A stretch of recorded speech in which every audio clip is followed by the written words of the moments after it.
नमस्कार मित्रों, जय श्री कृष्णा। राधे राधे।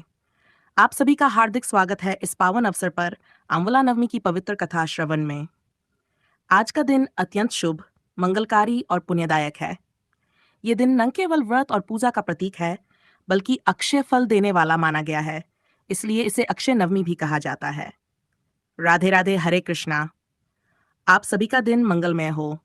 आज हम बात करने जा रहे हैं उस पवित्र तिथि की जो स्वयं भगवान श्री हरि विष्णु और माता लक्ष्मी के आगमन से धरती पर आनंद की वर्षा करती है। वह तिथि है आंवला नवमी, जिसे अक्षय नवमी के नाम से भी जाना जाता है। पौराणिक शास्त्रों में कहा गया है, आंवले वृक्षे तिष्ठति विष्णुआ सदा लक्ष्म्या सा, अर्थात आंवले के वृक्ष में सदा भगवान विष्णु और माता लक्ष्मी निवास करते हैं। यह दिन कार्तिक मास के शुक्ल पक्ष की नवमी तिथि को आता है। इस दिन आंवले के वृक्ष की पूजा, कथा, परिक्रमा और भोजन का अत्यंत महत्व बताया गया है। जो व्यक्ति इस दिन आंवले के वृक्ष की पूजा करता है, वह न केवल दीर्घायु और स्वास्थ्य प्राप्त करता है, बल्कि उसे धन, सुख, सौभाग्य और संतानों की रक्षा का भी वरदान प्राप्त होता है। भारत के अनेक भागों में, विशेषकर मथुरा, वृंदावन, द्वारका और हरिद्वार में, इस दिन आंवले के वृक्ष की पूजा का अनुष्ठान बड़े श्रद्धा भाव से किया जाता है। भक्तजन आंवले की परिक्रमा करते हैं 3, 5, 7, 9 या 108 बार, और तने पर कच्चा सूत या कलावा लपेटते हैं, जैसे मानो भगवान विष्णु को स्वयं रेशमी सूत्र से बांधकर अपने जीवन में स्थिर कर रहे हों। इस दिन महिलाएं विशेष रूप से व्रत रखती हैं, अपने पति की दीर्घायु, संतान की रक्षा और परिवार के सुख समृद्धि की कामना से। व्रत के पश्चात वे वृक्ष के नीचे बैठकर कथा सुनती हैं और फिर वहीं भोजन करती हैं, क्योंकि कहा गया है, आंवले के तले भोजन करें, लक्ष्मी स्वयं साथ भोजन करती हैं। और जो इस दिन आंवले का फल खाता है या उसका दान करता है, उसका पुण्य अक्षय रहता है, कभी समाप्त नहीं होता। इसलिए आज के दिन हम न केवल आंवले के वृक्ष की पूजा करते हैं, बल्कि माता लक्ष्मी और भगवान विष्णु के दिव्य संगम की कथा भी सुनते हैं, जो इस दिन धरती पर घटित हुई थी। तो प्रिय श्रोताओं, ध्यानपूर्वक बैठ जाइए, अपने मन को शांत कीजिए, क्योंकि अब हम सुनने जा रहे हैं वह पावन कथा जो स्वयं माता लक्ष्मी जी के धरती पर आगमन से प्रारंभ होती है। आंवला नवमी की पौराणिक कथा माता लक्ष्मी जी की लीला एक समय की बात है। वैकुंठ लोक में श्री हरि विष्णु और माता लक्ष्मी विराजमान थे। देवता, ऋषि मुनि सभी उनके चरणों में सेवा कर रहे थे। तभी माता लक्ष्मी के मन में विचार आया कि मैं सदा वैकुंठ में रहती हूँ, किंतु धरती पर जाकर देखूं कि मेरे प्रिय भगवान विष्णु के भक्त किस प्रकार पूजा पाठ करते हैं। यह सोचकर माता लक्ष्मी ने श्रीहरि से कहा, प्रभु, मैं थोड़े समय के लिए पृथ्वी पर जाना चाहती हूँ। वहां के लोगों को देखना चाहती हूँ और उनके भावों को परखना चाहती हूँ। भगवान विष्णु ने स्नेहपूर्वक मुस्कुराते हुए कहा, देवी, अवश्य जाओ, परंतु ध्यान रहे, पृथ्वी पर विविध रूपों में धर्म और अधर्म दोनों साथ साथ रहते हैं। वहां तुम्हें सत्य और श्रद्धा के साथ साथ पाखंड और अहंकार भी मिलेगा। माता ने सिर झुकाकर कहा, प्रभु, आपकी आज्ञा शर्मा थे, और वे सुंदर रूप धारण कर पृथ्वी पर अवतरित हुईं। पृथ्वी पर आते ही माता लक्ष्मी ने चारों ओर दृष्टि डाली। उन्होंने देखा, कुछ स्थानों पर लोग भगवान विष्णु की आराधना कर रहे थे, तो कुछ लोग भगवान शिव की पूजा में लीन थे। ये देखकर माता लक्ष्मी के मन में एक प्रश्न उठा, हे प्रभु, मैं उन भक्तों की आराधना करना चाहती हूँ जो विष्णु और शिव दोनों की कृपा एक साथ प्राप्त करें। क्या ऐसा कोई स्थान या उपाय है जहाँ दोनों देवताओं की पूजा एक साथ की जा सके? माता इस विचार में मगन चलती जा रही थीं कि तभी उन्हें एक अद्भुत वृक्ष दिखाई दिया। वह था आंवला वृक्ष। उसके फलों से दिव्य सुगंध निकल रही थी। उसकी पत्तियां मानो स्वर्णिम आभा से दमक रही थीं। माता के हृदय में तुरंत एक ज्योति सी प्रकट हुई। अरे, तुलसी का पौधा भगवान विष्णु को प्रिय है और बेल का वृक्ष भगवान शिव को, परंतु यह आंवला, इसमें तो दोनों के गुण एक साथ हैं। यह वृक्ष न केवल औषधि है, बल्कि जीवन देने वाला भी है। यह तो निश्चय ही विष्णु शिव एकता का प्रतीक है। माता ने उसी क्षण निश्चय किया, आज से मैं आंवले के वृक्ष की पूजा करूंगी, और यही पूजा विष्णु और शिव दोनों को प्रसन्न करेगी। उन्होंने आंवले के वृक्ष के नीचे एक सुंदर वेदी बनाई। उस पर जल, दूध, हल्दी, चंदन, पुष्प और कुमकुम चढ़ाया।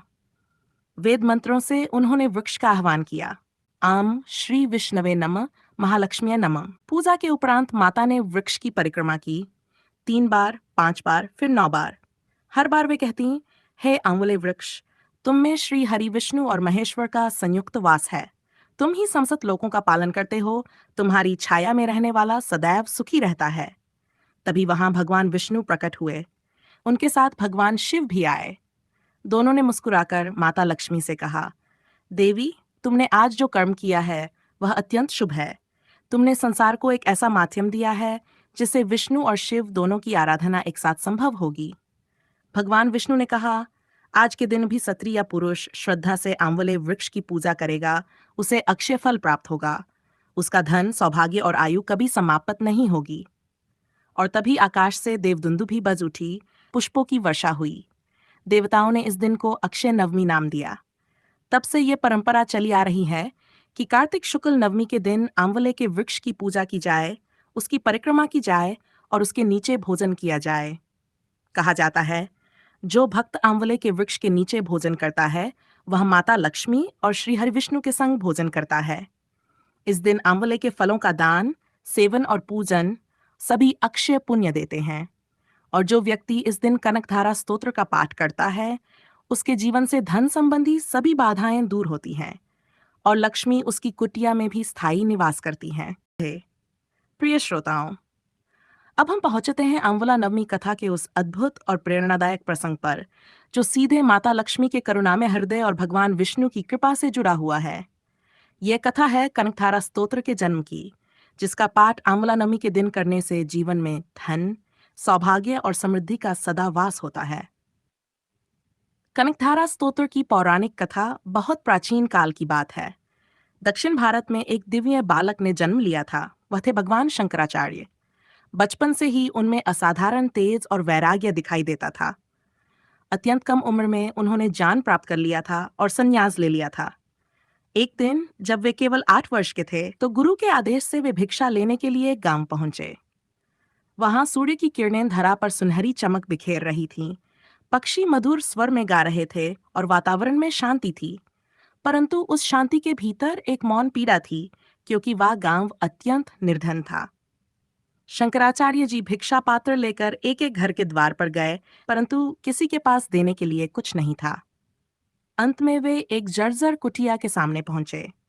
वहां एक वृद्धा रहती थी। उसका नाम था अन्नपूर्णा, जो बहुत ही गरीब लेकिन श्रद्धालु थी। वह भगवान विष्णु की अन्य भक्त थी। जब बालक शंकराचार्य उसके द्वार पर पहुंचे और भिक्षा मांगी तो वह वृद्धा भीतर भागी। घर में उसने देखा, न अन्न है, न धान, न दाल, बस एक कोने में पड़ा था एकमात्र आंवला फल। वह वृद्धा मन ही मन सोचने लगी, मेरे घर में देने को कुछ नहीं है, पर यह आंवला फल भी शायद इसी भिक्षुक के लिए भगवान ने छोड़ा है। उसने आंसू भरी आंखों से वह एक आंवला लिया और विनम्र भाव से शंकराचार्य के पात्र में रख दिया। शंकराचार्य उस वृद्धा की स्थिति देखकर भाव विभोर हो गए। उन्होंने कहा, माँ, तुम्हारे पास कुछ नहीं था, फिर भी तुमने जो कुछ था वह सब दे दिया। ये दान नहीं, ये तो तुम्हारी भक्ति का प्रतीक है। वे वहीं बैठ गए और आंखें मूंद कर ध्यान में लीन हो गए। उन्होंने अपने करुणामय हृदय से माता लक्ष्मी का स्मरण किया और अपने दिव्य शब्दों से उनका स्तवन आरंभ किया। वही स्तवन आज कनकधारा स्तोत्र के नाम से प्रसिद्ध है। उन्होंने कहा, अंगन हरे पुलभूषण माश्रयंती ब्रह्मेंद्र गंगर ससिन्नितानुरागाम श्रीमन्नंग मदनांगम दादी विंदन दत्तांदया तव मुखाम्बुजधारया में। अर्थात, हे लक्ष्मी माता, आप जो भगवान हरि के शरीर को शोभा देती हैं, आपकी कृपा से सारा संसार प्रकाशमान है। मुझ पर भी अपनी दया की वर्षा कीजिए। जैसे ही उनके मुख से ये मंत्र निकले, स्वर्गलोक में माता लक्ष्मी का हृदय पिघल गया। उन्होंने तुरंत भगवान विष्णु से कहा, प्रभु, यह बालक कितनी निर्मल भावना से मेरा स्तवन कर रहा है, मुझे उससे मिलने जाना चाहिए। भगवान विष्णु मुस्कुराए और बोले, देवी, वह स्तुति तुम्हारे हृदय से उत्पन्न हुई है। जाओ, उस वृद्धा के घर जाओ जिसके कारण यह स्तोत्र जन्मा है। माता लक्ष्मी वहां पहुंची और उन्होंने देखा, वृद्धा के घर के ऊपर स्वर्ण की वर्षा होने लगी है। सोने के आंवले, सोने के सिक्के, सोने के धान, चारों ओर कनक की धारा बहने लगी। इसलिए इसे कहा गया कनकधारा स्तोत्र, अर्थात स्वर्ण की धारा को प्रवाहित करने वाला स्तोत्र। वृद्धा ने आंसू भरे नेत्रों से हाथ जोड़कर कहा, माँ, मैं तो केवल एक आंवला दे पाई, आपने तो मुझ पर स्वर्ण की वर्षा कर दी। माता लक्ष्मी ने कहा, बेटी, ये तुम्हारे दान की नहीं, तुम्हारी भावना की शक्ति है। जिसने सब कुछ देकर भी कुछ पाने की इच्छा नहीं की, उसे सारा ब्रह्मांड देने को तैयार हो जाता है। तभी आकाश से आवाज आई, जो मनुष्य आंवला नवमी के दिन कनकतारा स्तोत्र का पाठ करेगा, उसके घर में लक्ष्मी का सदा वास रहेगा, उसका धन अक्षय होगा, उसकी कीर्ति अमर होगी। और इस प्रकार यह दिन, आंवला नवमी और यह स्तोत्र कनकधारा स्तोत्र, दोनों धन, सौभाग्य और अक्षय पुण्य का संगम बन गए। आंवला नवमी और कनकधारा स्तोत्र का संयुक्त महत्व आंवले के वृक्ष के नीचे माता लक्ष्मी का निवास होता है। इस दिन आंवले की पूजा करके और कनकधारा स्तोत्र का पाठ करने से धन संबंधी सभी बाधाएं समाप्त होती हैं। घर में कभी दरिद्रता नहीं रहती, जीवन में स्थिरता आती है। जो व्यक्ति इस दिन गरीबों को भोजन कराता है या आंवला दान करता है, उसे अक्षय फल मिलता है, जो कभी समाप्त नहीं होता। जय श्री हरि, जय माता लक्ष्मी, राधे राधे। प्रिय श्रोताओं, अब आप सुनने जा रहे हैं वह दिव्य और चमत्कारिक कनकधारा स्तोत्र, जिसका पाठ स्वयं आदि शंकराचार्य जी ने किया था, जिसके प्रभाव से माता लक्ष्मी ने स्वर्ण की धारा प्रवाहित कर दी थी। यह स्तोत्र केवल धन का नहीं, बल्कि करुणा, श्रद्धा और निस्वार्थ भक्ति का प्रतीक है। जो व्यक्ति इसे आंवला नवमी, शुक्रवार, दीपावली या अक्षय तृतीया जैसे पावन दिनों में श्रद्धा से पढ़ता या सुनता है, उसके घर में अक्षय लक्ष्मी का वास होता है। कनकधारा स्तोत्र। अंगं हरे पुलभूषण माश्रंती ब्रह्मेंद्र गंगर ससंजनितानुरागाम श्रीमन्नंग मदनांगं दिंदादिंदन दत्तान दया तव मुखाम्बुजधारया में। अर्थ, हे लक्ष्मी माता, आपके करुणा रूपी मुक्कमल से झरती दया की धारा मेरे ऊपर बरसे, जैसे हरि के शरीर की रोमांच से उत्पन्न सौंदर्य को आप श्रृंगार बनाती हैं।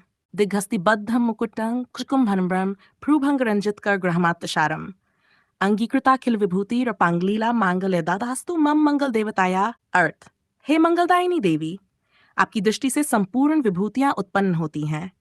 आपकी कोमल भ्रूभंग, आपकी मुस्कान और आपकी दृष्टि संसार के लिए कल्याणकारी है। मुग्धा मुहुर्विदति वदने मुरारे प्रेमत्रपा प्रणिहितानि गतागतानि मालादृशोर्मल्धिकं मृक्षाबलोचने लोकत्रयं तत् अनुरंजता ममांत। अर्थ, हे मृगनयनी लक्ष्मी, आप जब भी भगवान विष्णु के मुख की ओर प्रेम से देखती हैं, तो आपकी लज्जा और स्नेह से संपूर्ण तीनों लोक आलोकित होते हैं। Open coat.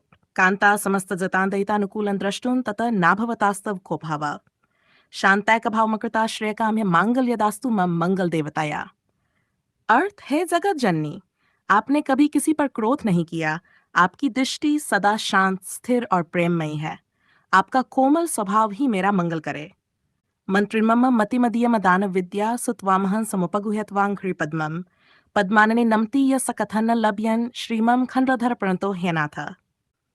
हे पद्मन्यने देवी, जो आपके चरण कमलों को नमस्कार करता है, वह कभी निर्धन नहीं रहता। आपकी शरण में आने वाला व्यक्ति स्वयं धन का स्वामी बन जाता है। Open quote. क्षीरोदधि मथित विष्णु करायकनीतन दत्ता द्रुतं सुरगनया किलमं बुजातम श्रीमद्भुजंगमणि मुक्तिक दंबकांति मांगल्यदास्तु मम मंगल देवताया। अर्थ, हे देवी, जब समुद्र मंथन हुआ था, तब आप स्वयं उस क्षीर सागर से उत्पन्न हुई। आपका तेज रत्नों और मोतियों के समान जगमगाता है। वह शुभता मेरे जीवन में भी प्रकाशित हो। प्राप्तम पदम प्रथितम प्रकृति प्रकर्षण श्रीमद्विभूति परिपूर्ण मंगलाय प्रोक्तम मया न मम किंचिदिहास्ति मात तथापि तत्वमिह मांगल देवताया। अर्थ, है माता, मेरे पास कुछ नहीं है, परंतु मैं आपके प्रति अटूट प्रेम रखता हूँ। आपकी कृपा से ही मैं सब प्राप्त कर सकता हूँ। देवी प्रसीद तव सिद्धि गुणानुरूपम मां पालय प्रकट मपांग निपात दृष्टिया दीन जन शरणमिहम नन्यनाथन श्रीमम खंडलधर प्रणतो है नाथ। अर्थ, है श्री देवी, मुझ दीन पर कृपा कीजिए। आपकी केवल एक दृष्टि मेरे सारे कष्ट हर सकती है। आप ही मेरी माता हैं, आप ही मेरी रक्षा करें। Open coat.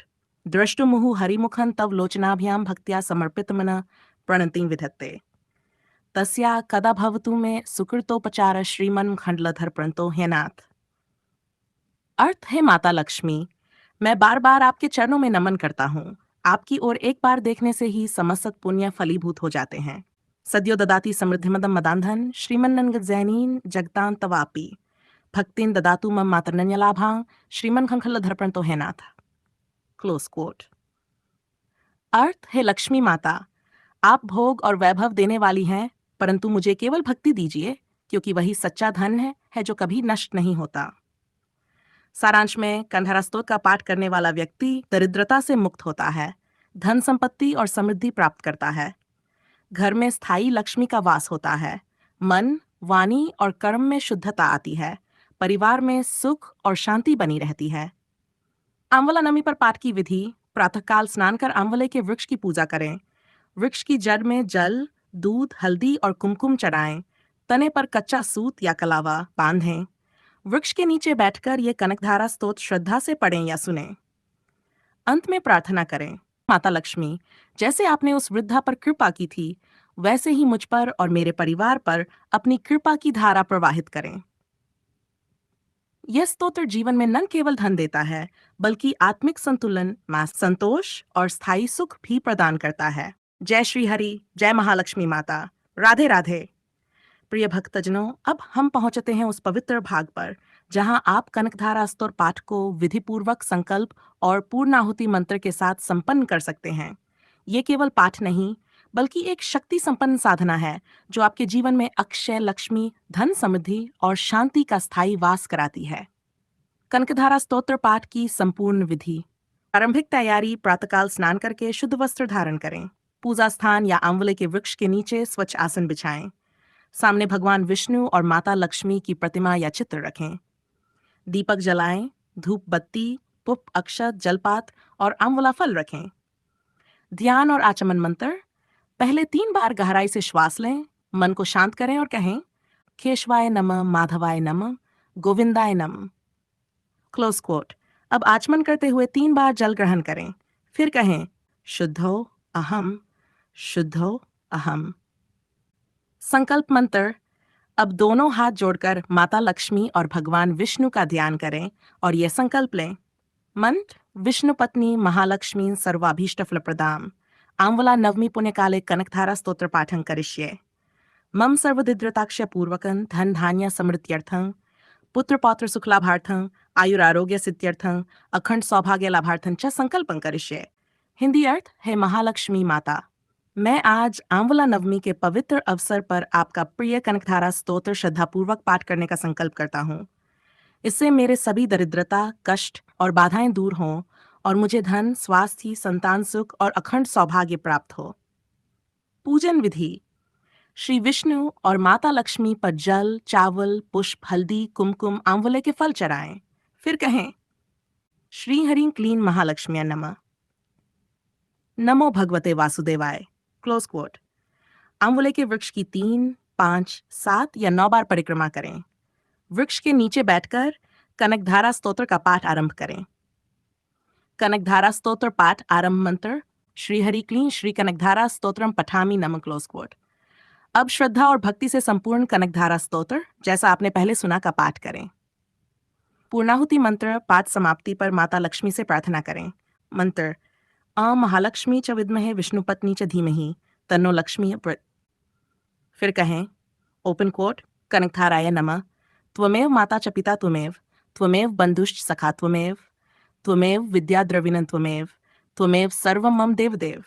हिंदी अर्थ: है माता लक्ष्मी, आप ही मेरी माता, पिता, बंधु और सब कुछ हैं। आप ही ज्ञान और धन की दात्री हैं। मैं सदा आपकी शरण में रहूं। आभार प्रार्थना: या देवी सर्वभूतेषु लक्ष्मी रूपेण संस्थिता, नमस्तस्या नमस्तस्या नमस्तस्या नमो नमः। फिर पुष्प अर्पण करें और कहें: ओपन कोट, हे देवी लक्ष्मी, आज के कनकधारा स्तोत्र पाठ से मेरे जीवन में दरिद्रता, कष्ट, रोग और बाधाएं दूर हों। मेरे घर में सदा अन्न, धन, ज्ञान और शांति का वास हो। हे अम्बे, मुझे सदा आपकी कृपा प्राप्त होती रहे। भोजन और दान: आंवला फल अवश्य ग्रहण करें, कच्चा या पकवान रूप में। गरीब या ब्राह्मण को आंवला वसते के वृक्ष के नीचे परिवार सहित बैठकर भोजन करें, क्योंकि कहा गया है, ओपन कोट, आंवले के तले भोजन करे, लक्ष्मी संग स्वयं भोजन करे। 9 अंत में शांति पाठ। ओपन कोट, सर्वे भवन्तु सुखिना, सर्वे सन्तु निरामया, सर्वे भद्राणि पश्यन्तु, मा कश्चित् दुःख भाग्भवेत्। शांति शांति। फलश्रुति: पाठ का फल। जो भक्त आंवला नवमी के दिन कनकधारा स्तोत्र का पाठ इस संकल्प और पूर्णाहुति मंत्र के साथ करता है, उसके घर से दरिद्रता सदा के लिए चली जाती है। परिवार में स्थायी समृद्धि और सौभाग्य आता है। जीवन में किसी भी प्रकार का धनाभाव नहीं रहता और उसके कर्म अक्षय हो जाते हैं, कभी नष्ट नहीं होते। राधे राधे। हरे कृष्णा। आपका यह व्रत, पाठ और श्रद्धा माता लक्ष्मी और श्रीहरि विष्णु को अत्यंत प्रिय लगे, यही शुभ कामना है।